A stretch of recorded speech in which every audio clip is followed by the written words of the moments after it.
Good evening. We're going to go ahead and get started. We have a guest speaker today, so as typical, we'll jump right into the speaker. And after we finish up with him, we're going to take a few minutes to talk about some club business. So at this time, I will have Chris from Western Power Sports come up, and he's going to educate us as to what's going on with tires in the industry and things that we should watch for. So, yeah, welcome, Chris, and here we go. Thank you very much.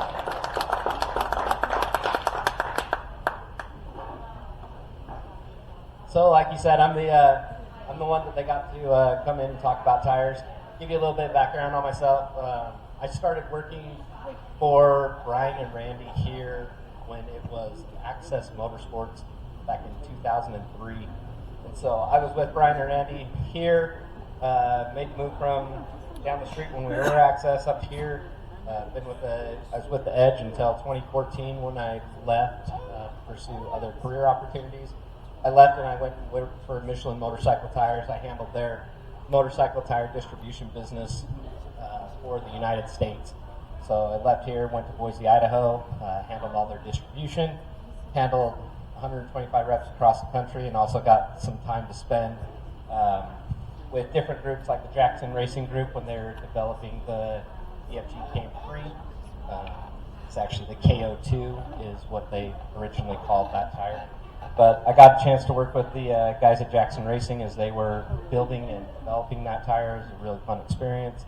I've worked with Harley Davidson on developing the tires. I've worked with different manufacturers across the nation, different teams, different people in and out. So for 3.5 years, all I did was tires day in and day out. So I have way more useless knowledge than anybody should have about tires. It's unfortunate. I wish I had other things that I could fill my brain with, but for me, then for a long time, it was just tires.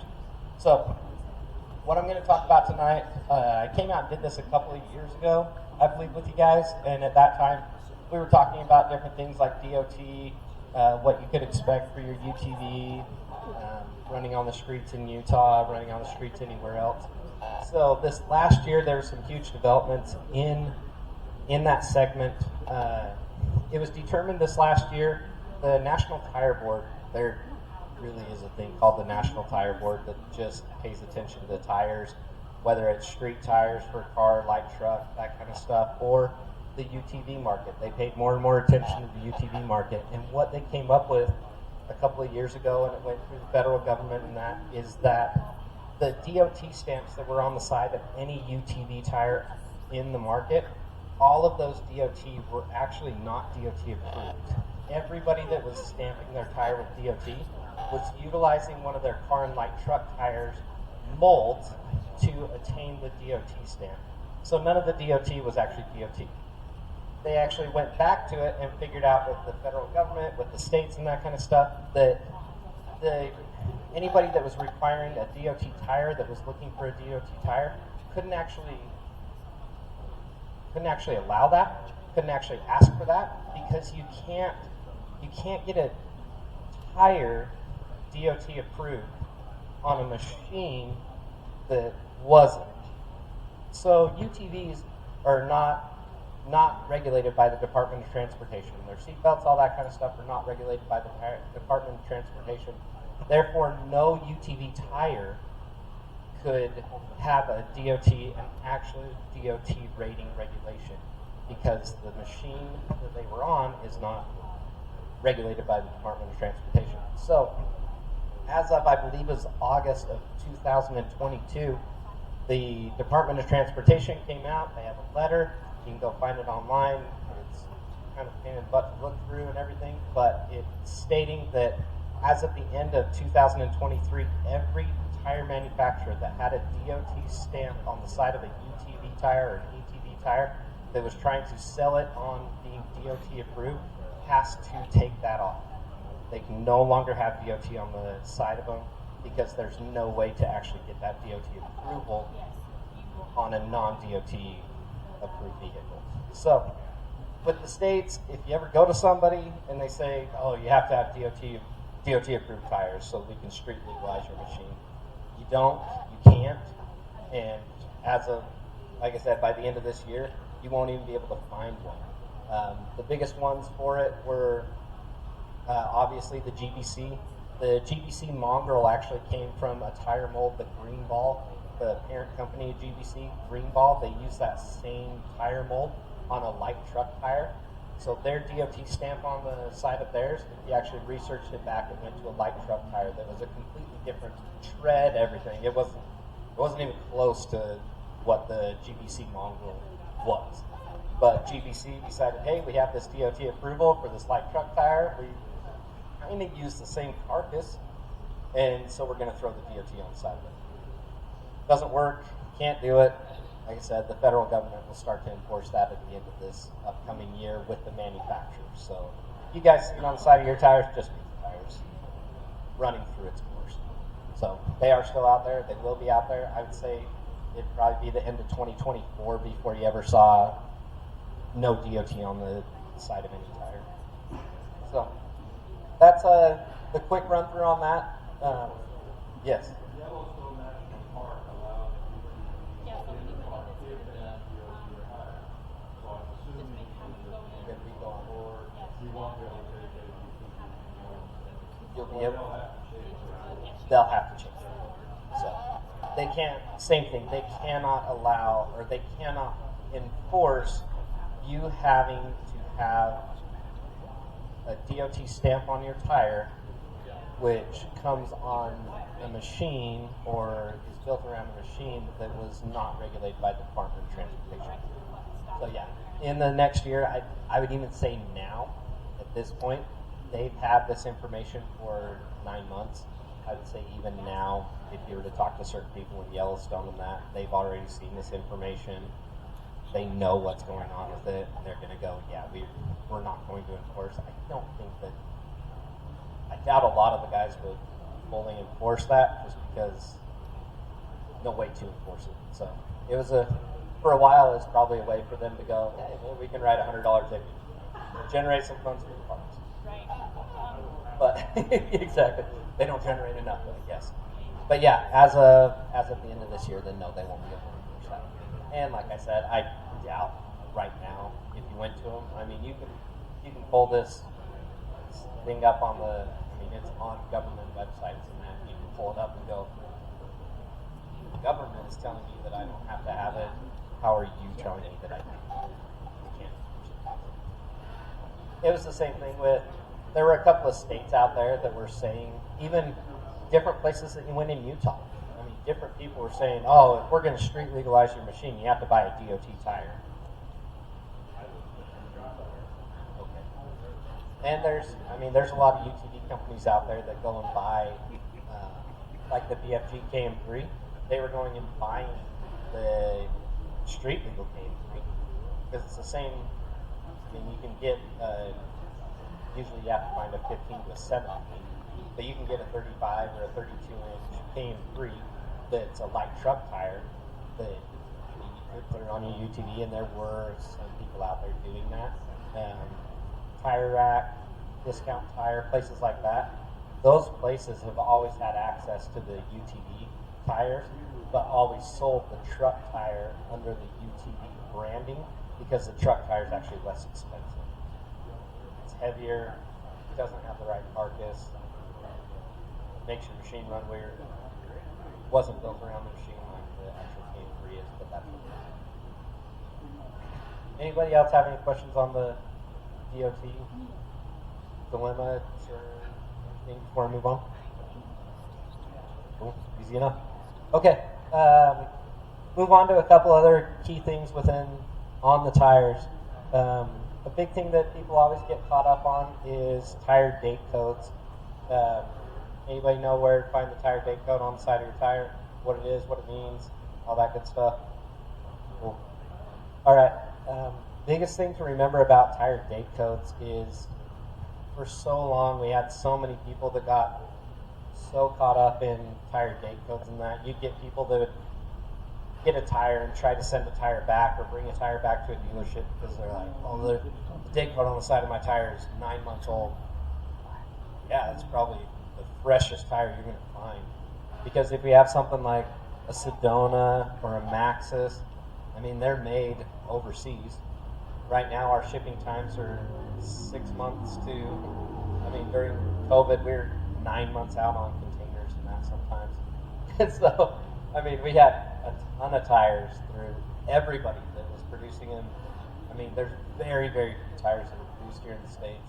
But everybody that was produced overseas, I mean, by the time you got a tire here, then yeah, when it was made, the week and month that it was made of the year, I mean, if you're lucky, it was a year out. I mean, you're super lucky if it was a year. And so, with tires, biggest thing about them is understanding a tire is essentially made out of they're made out of a compound called carbon black. A lot of them have silica in them. Silica is for moisture, for wet weather, that kind of stuff. Everybody puts some kind of silica base within their tires now. And then oil. That's essentially the compound of a tire. So just remembering the biggest things you can do to preserve your tires, if you're not putting them on your machine, if you get a set of tires, you're not putting it immediately on your machine, get it off the ground, off the cement. If you look around on the floor in that, you'll see little brown spots, even on the carpet and that, the little brown spots. That's oil coming out of the tire. It's oil being pulled out of the tire into the ground. When you get enough of that oil pulled out of the tire, that creates the hardness. That's when you feel a tire is, you pick it up and it almost feels like a plastic almost. It's hard to the touch. That's because a lot of the oil is drained out of it because it's sat on the ground. Easiest thing to do, wood is the best thing for them. Sometimes carpet doesn't pull it out as much as like a concrete or a tile floor will, but wood, if you keep them up off the ground onto wood, they will last a lot longer. When we store them at dealerships and that kind of stuff, they have tire racks. The reason the tire racks are built the way they are, and you can see when the tire goes into it, it doesn't quite touch the ground. Same thing. It's not touching the ground isn't drawing the oil out of it, the tires last longer. As far as in-service times within your tires, having worked at Michelin for so long, Michelin stance and pretty much all of the other manufacturers within the United States will tell you a tire needs to be installed within 5 years of that tire date code. If it's within 5 years, it was stored properly, it's going to be just fine. If it was stored improperly, you can tell, you can feel it to the touch. Like I said, it's going to feel almost like a plastic. When you get enough of that oil drained out of it, it will feel like almost a plastic. But on the service within 10, if you look on the side of your tires, I mean, I don't think anybody's got a tire on their machine that was 10 years old, but as you start to go more and more, people that don't drive their machines a lot and that kind of stuff, out of service in 10. I've even told people a lot of times, depending on where your machine sits, the climate, especially here in Utah, if you don't have a temperature-controlled garage, we go through winter, we go through summer. Right now in the summer, all of this rubber is trying to expand itself. Oils will come out of it faster. During the winter, it does the exact opposite. It contracts itself. Once it contracts itself, then as it heats up, then more of that oil is going to pull out. I would say for us here in Utah, your best bet is no longer than 7 years. If that date code on your tire is 7 years or older, it's time to get it off and get something else on. That's for your safety, for the people that are riding in your vehicle or on your vehicle. Just take a look at them. That date code is on it's just a little 4-digit code here on the side of the tire. It'll be the first two are the week that it was built in, and then the second two are the year that it is built in. So if you're 1921, it's the 19th week of 2021 was when the tire came off of the original assembly line. Then, like I said, you have shipping time, trading time, being in a manufacturer, being in a distribution facility. If you see a tire and it's a year out, it's a pretty fresh tire. If you see a tire and it's 9 to 12 months out, 15 months out, it's a really fresh tire. It's just what it takes to get them here.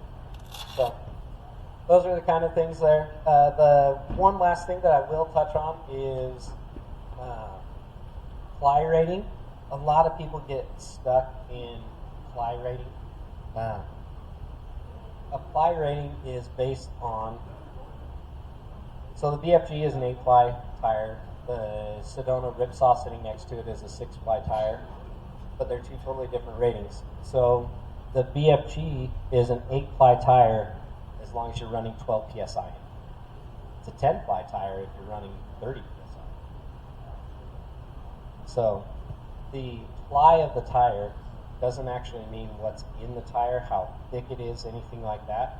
It's how durable it is at the PSI that the manufacturer tested the tire at. So our Sedona Ripsaw tire is a 6-ply tire at 6 PSI. So if you go up to 10 PSI on that, it's just as durable as any 8 to 10-ply tire out there. Because we test all of our Sedona product, we test all of it at what you would run on an AT or a UT. A lot of people got caught up and were so excited about the GBC Mongrel years ago because it was one of the first 8-ply tires out there. Problem being is it was tested to be an 8-ply tire at 40 PSI. So everybody started running them. You're running them at 10 PSI. Everybody's getting flats on them. You know, you're getting punctures. The sidewall things are happening in that. Well, it's because everybody was running 10 PSI, 8 PSI, 6 PSI, and going, well, it's an 8-ply tire. Well, it was an 8-ply tire at 40 PSI. Now you're down at 10 and it's a 4-ply tire. I mean, it's barely doing its job. So really remember, and if you're looking for a tire out there, do a little bit of research. A lot of companies out there, Maxxis does a really good job at testing at what a UTV will run. BFG tests at what a UTV will run. I was just talking to Bill over here before we started this thing, and the reason that we have the BFG KM3 tire today is because a group called Jackson Racing Group, who's huge into the off-road racing or side-by-side and that, went to Michelin and BFG in 2012 and said, we want a BFG tire that is built for side-by-sides. We want a BFG tire that we can race King of the Hammers, we can race Baja, all that kind of stuff. And BFG said, we have no plans of making that. Jackson Racing Group came back to the table and said, we will pay the $1.5 million to develop the tire. So Jackson Racing Group paid the $1.5 million. BFG said, okay, you guys have paid for it, you guys get the exclusive rights to it. In 2014, we brought out the first KO2 tire for Jackson Racing Group to start running on their Razors and their race buggies. A few years later, BFG went back to the drawing board and said, okay, even though Jackson Racing Group paid for the initial development of the tire, BFG still had to pay for the molds.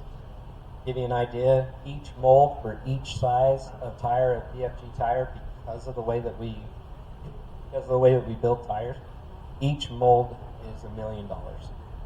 So now we have to sell enough BFG tires enough in profit to justify having made a mold for $1 million. And that's for every size. That's not for, right now there's 9 sizes in the BFG KM3.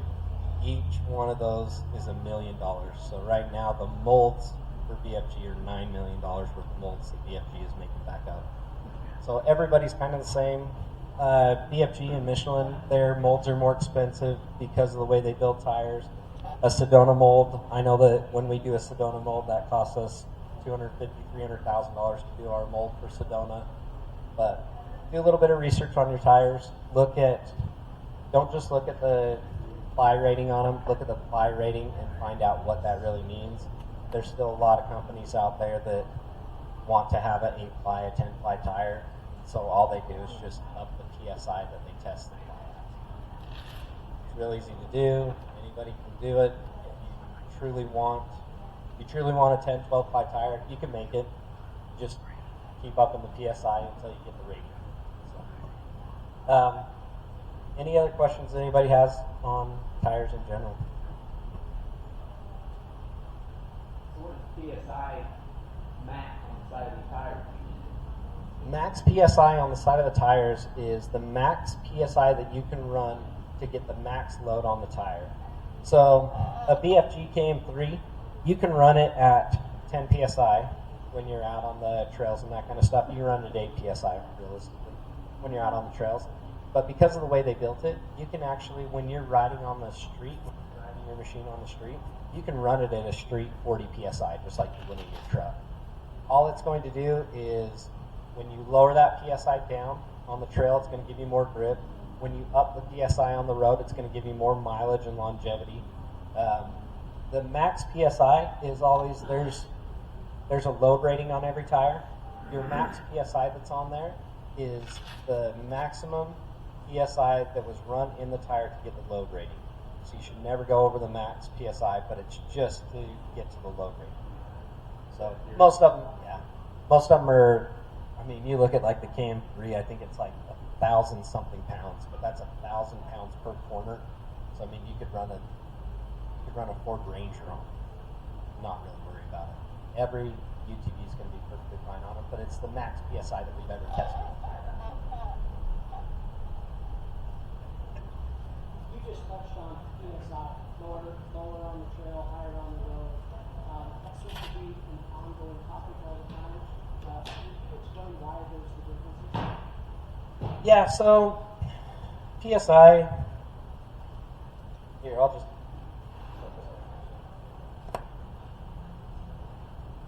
Sorry, I'll try and talk loud enough so that everybody can still hear me. You should be able to. Okay, so what we're doing with PSI, the more PSI we have, the more this is going to hold its shape. So if I'm running this tire at 40 PSI, it's basically going to look like this. If I take this tire, run it down to 6 PSI to put it on the trail, this tire is going to go from this to looking more like this, and squatting itself out. What it's going to do for you on the trail is, on the trail, it's going to give you a lot of grip.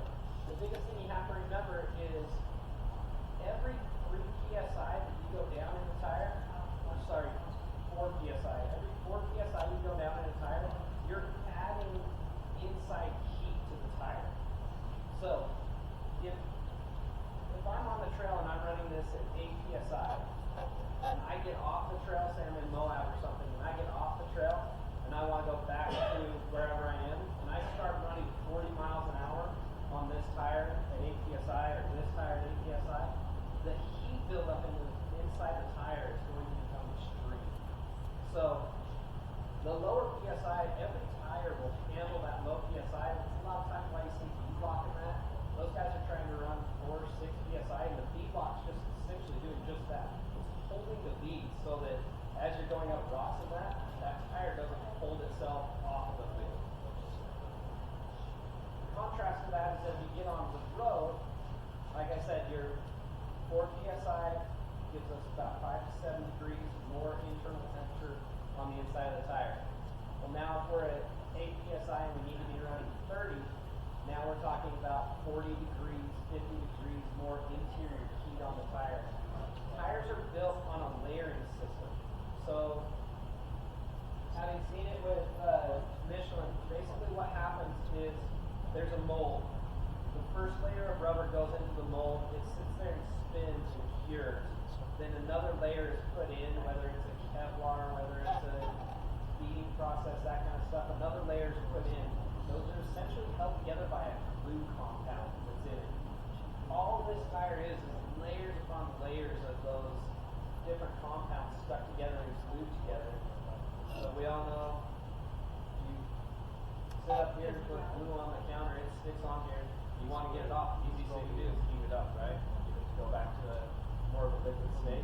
Same thing. If we get this inside hot enough, all those layers start to come apart because the glue inside of it starts to come apart. The glue inside isn't it's not like the toughest thing in the world. I mean, yes, it's the same stuff that they use on Earth Mover, they use on the shuttle, the shuttle that goes to space and that kind of stuff. It's all the same. It all glues together. But if you put enough heat inside of it, all of that will come apart. A lot of times you hear people saying, I got a bad tire, it's delaminated. It didn't really delaminate, it came apart because we had the street through it. Having gone through years and years and seeing everything across the country, literally having to touch every tire that wanted to be warranted for Michelin type of tires and looking at it, I've seen so many times that somebody would tell me, oh yeah, I was just driving along and this thing got a bulge inside side of it. I was just driving along and the tread started to come off. Well, it didn't. A lot of times you go, okay, great. What PSI were you running in your tire? Oh, whatever it recommends. Great. Tell me what you think it recommends, and I'll tell you why you're wrong. Just what they say. But what happens is people run them low, start to run them, especially, I mean, we see it a lot down in the lab. Rental companies and that, they have to educate time and time again. Hey, it's great if you put these things out on the trail, but as they're coming back, realize these guys are running 30 miles an hour on the road, 40 miles an hour on the road. These things are getting extremely hot. That glue comes apart, layers start to come apart, it's actually tiring. So just be cautious of it. A good way to go, I mean, on like these DFGs, you fall over anything, you're not going to lose grip at 10 psi. But running at 30 miles an hour on 10 psi, they kind of sort of plan for that. We know what's going to happen.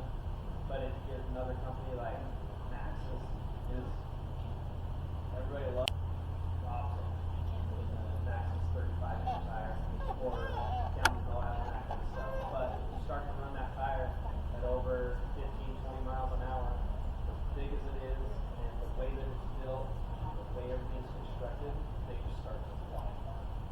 So, it's just kind of up to understanding your riding style, understanding what you want, and then finding the tire that fits. Everybody will have something different. There's a lot of people out there that will tell you, oh, I have the best luck in the world with the Canadian Mongo with the GBC. They might have.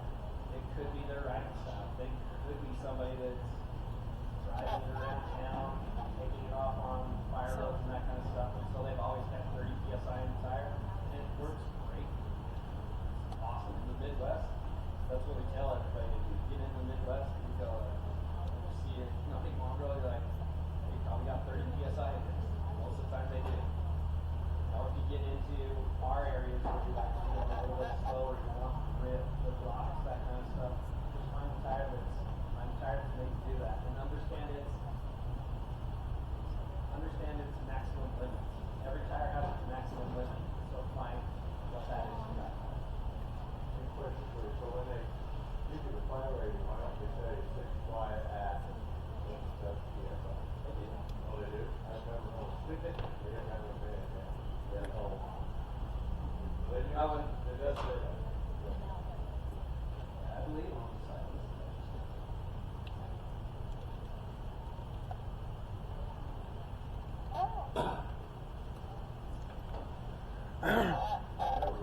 Can you grab the microphone? Yes. I've got people complaining they can't hear you. Okay, I'm back. Sorry. Gentleman here just asked why they don't come outright and say that the ply is at a certain psi, and everybody does. I'm not 100% sure, but I believe everybody has to. It's a lot of times, if you're a Sedona, I mean, we're going to print it. If you go to the Sedona website, it's going to be printed pretty big for you to see. If you go to something like Green Ball or GBC, where they're trying to maximize their PSI, usually it's a little bit harder to find that information, but it is listed. It is listed somewhere on every manufacturer's site that the PSI is at a certain, or the load rating is at a certain PSI.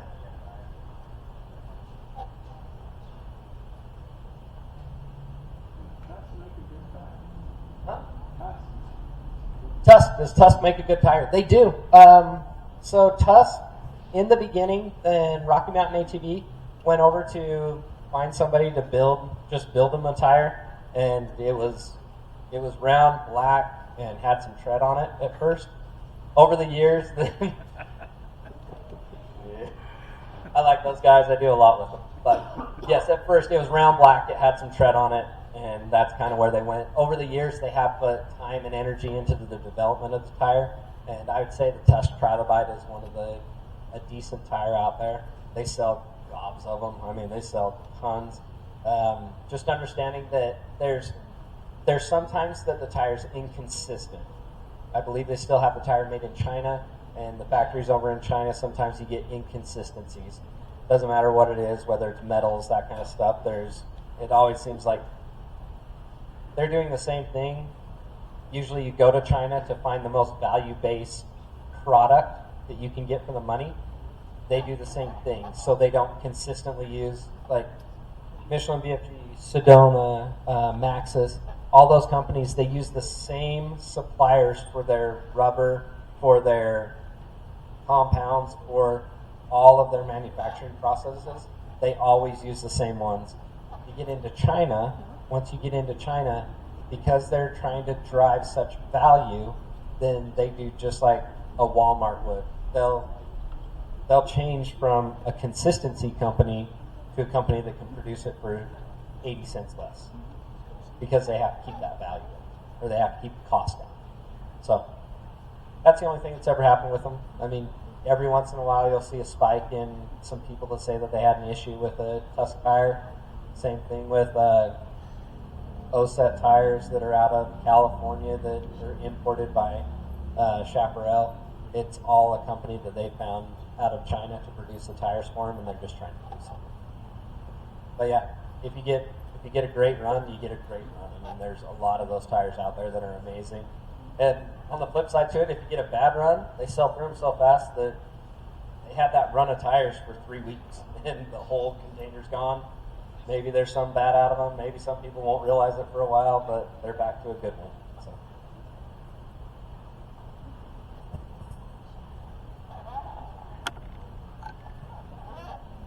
Thank you, guys. I appreciate your time tonight.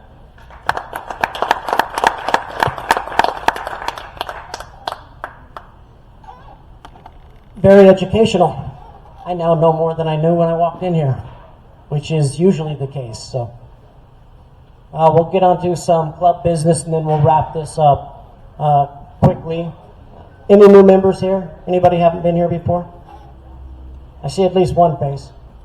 What's your name? Richard, Richard. What do you ride, Richard? Polaris Sportsman. Polaris Sportsman. Fantastic. You going to come out Saturday with us? I am. Fantastic. We'll look for you on the trail. Our welcoming committee will make sure and reach out to you and make sure you're comfortable when you get there. Thank you. You got it?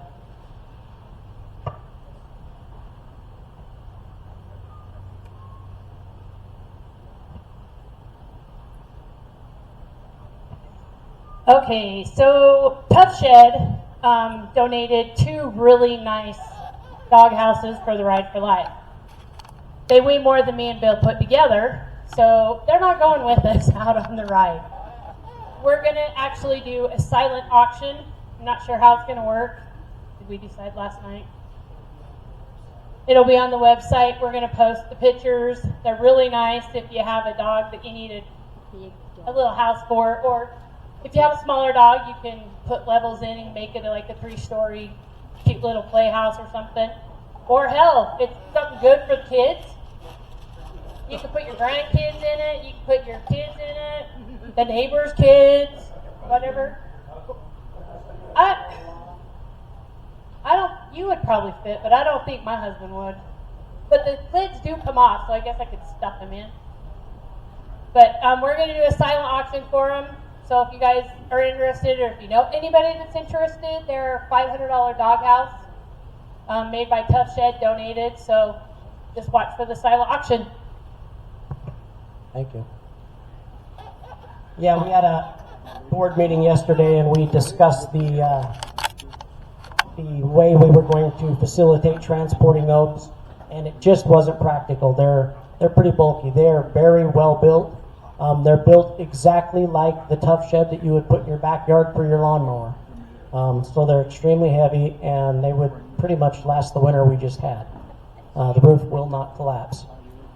On that note, the Ride for Life raffle, we will draw that in a minute for this month. For next month, we've opted to raffle off a Ride for Life registration. So those of you that are interested, you could purchase your tickets, and we'll draw that winner at the next meeting, and you'll be checked in for the Ride for Life if you plan on attending. Our merchandise lady's got some stuff to talk about. We'll get to that in just a moment. The election process, we just went through it.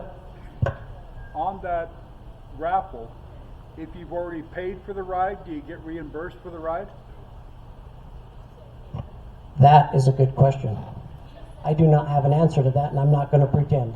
I will get you an answer to that. The question he just asked is if you win the Ride for Life registration raffle and you've already registered, will you be reimbursed?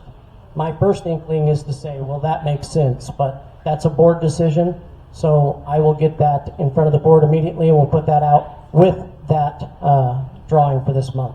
So there's no questions when you participate. Another suggestion is make that, if you've already paid your registration, make that a 2024 registration. I'm not opposed to that either. Both great suggestions. I'll put that in front of the board and we'll have a decision immediately. Back to the election. We just went through the election process for the club. That process was all electronic this year and it went very smoothly. I'd like to thank everybody that participated in that. From the election process, we ended up with a few new board members, and as of yesterday at our board meeting, they brought some fresh ideas to the board and the club, so we look forward to some fun announcements coming up. Those new board members will be Wayne Arner and Liz Arner, and Matt Peterson and Dave Pedersen, and Tony Ronquillo. They're stepping into some roles, and we'll be announcing their assignments coming up. Ladies, are you ready yet? Looks like they're still working on it. They're coming up.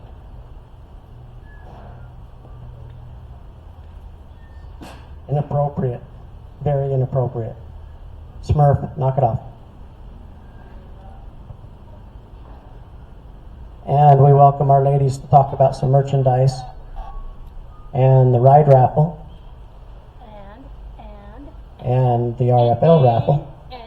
And here we go.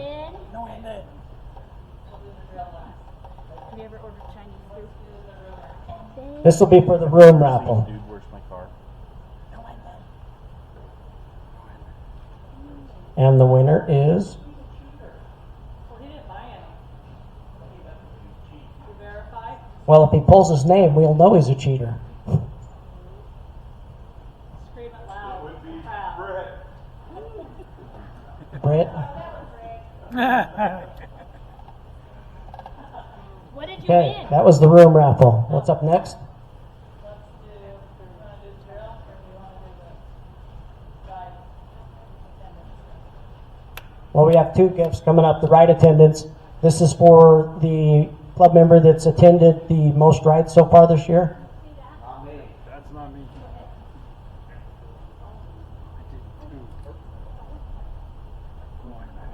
There is a bunch of them. I ran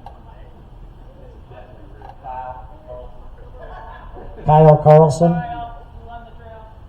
Is that the drill? Kyle won a drill. That's the one ticket because I put my name on the rest of them. If you come to my house, I'll loan you a battery. But it's a loan. You'll have to teach them how to use it. So this one is why you want to sign in when you come to the rides. Because each time you sign in at a ride, you get your name entered into the ride track. How about you say that in the microphone so they can hear you too? That's a great idea. Okay, so this is why you want to sign in when you come out to the rides.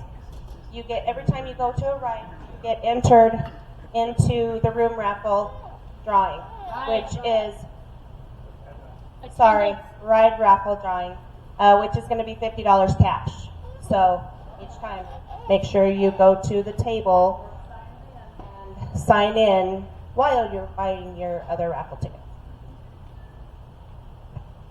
And the lucky winner is Not Alyssa.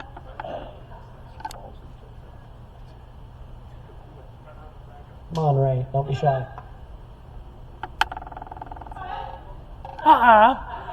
Kyle, back to back. That's ridiculous. We're going to Wendover when we're done here. Vicky, You got something, get up, yeah. These fine people don't want to sit here all night. I know I don't. I'm hot. We need to go take some clothes off. Yep. Cheaters. Okay, guys, with the new board changes, we're trying to get rid of some merchandise, right, to try to cycle through and get some new stuff coming in. So we're going to have a huge sale tonight, right? Tonight only. I'll go through the prices real quick, but come and see us. We've got a lot of stuff in stock, trying to get rid of a lot of stuff. Chapstick is $1. Beanies will do $8. Gaiters, $8. Club shirts, short sleeve or long sleeve, $8. Baseball hats, $8. Flags will do for $10.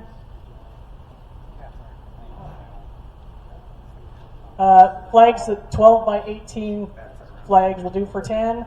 We do have some 2 by 3, 2 foot by 3 foot flags. We'll do for $15. We also have 3 foot by 5 foot. We'll do for $20. We have some older red flags that we did put some grommets in. We'll do those for $5. The new orange flags that we have were $5. We have 1 women's jacket and 1 men's jacket that was a demo. It's all it's been used for is just to pull out. There's no names on it. We have 1 women's large, 1 men's large, $30 each. 2 inch by 4 inch stickers, $1. 6 inch by 12 inch stickers, $3. Keychains are $3. We do have some shirts back there we're going to give away for $5. They're not club shirts. They got some different things on them. We do have some tie-dye shirts at our club shirts, $5. And then we have mugs. The smaller ones are $8. Bigger ones are $12. Just come and see us if you have questions, but please come and buy some stuff. Cash, check, or Venmo. Apparently she's tired of toting it around. Okay, give you guys a heads up for next month's meeting. I've talked to Randy. They're so gracious and host us every month. You're all familiar with him. Because next month is the Ride for Life, for the meeting next month, we're going to do a pre-trip inspection. We've got some people coming in to talk about a proper pre-trip inspection and what should look for, especially in the heat and the environment we'll be riding in next month. So if you have questions specific to your machine, please watch the Facebook and the website. We're going to be putting out a questionnaire so that you can ask your questions in advance so that we can have those answers ready for you when we have the meeting next month. So please watch our sites for that information. And then for those of you coming out Saturday, I look forward to seeing you. I will finally be back on the trail this ride. So as some of you know, I kind of smoked my engine early in the season, and it's taken a minute to get it back together. But we pre-rode Saturday, and we're looking at a fantastic, beautiful ride in some really great country. So I look forward to seeing everyone out there, and thanks for coming in tonight. Apparently I'm not done.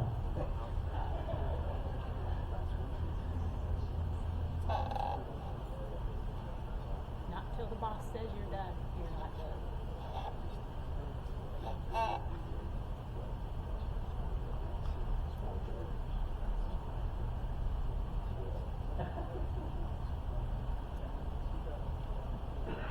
Apparently, Richard, our new member, is being offered a shirt over here, if he wants it. Sure. There you go, new member shirt. Welcome to the club. Happy to have you. Sir? I've got a question. The trail is going to start at Highway 40, and the trail 82. Correct. I believe it's 82. Bill, is the trail number 82? I'm not sure of the trail. So, you know, if you see the road shed on the south side, there's a parking lot on the north side. One point of reference is that trail is for a distance you Coming can out of only Chicken ride highway vehicles up that trail. That's to the left. We're going to the right. That's to the left. That's on the main road. We're actually crossing directly over the main road onto the trail that is legal for ATVs. We were up there Saturday and confirmed it. That's right. Yeah. So looking at the ride, the road splits left and right.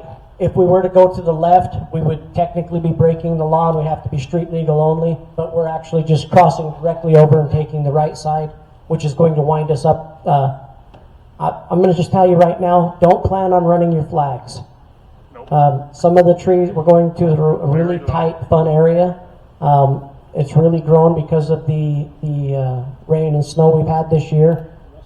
It's beautiful, beautiful stream, but the flags will get ripped off. Is there any restrictions on the vehicles on that trail? Not on that trail. The width or anything? No, there's no width restrictions on any of those trails up there. If you're on a 72-inch wide machine, there's going to be places you're going to be close to trees and stuff, but everything else is you're good. Yeah, we're completely in an area where with width restrictions out there. Like I said, we pre-wrote it just to make sure because there were questions in advance, and all the signs that were there last year prohibiting a lot of the ATVs, that's all been removed because it's been opened up to us.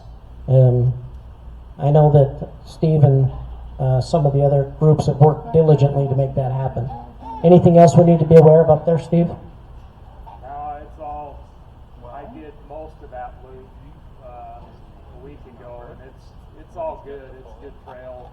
Like I said, that one trail that comes straight up from Current Creek.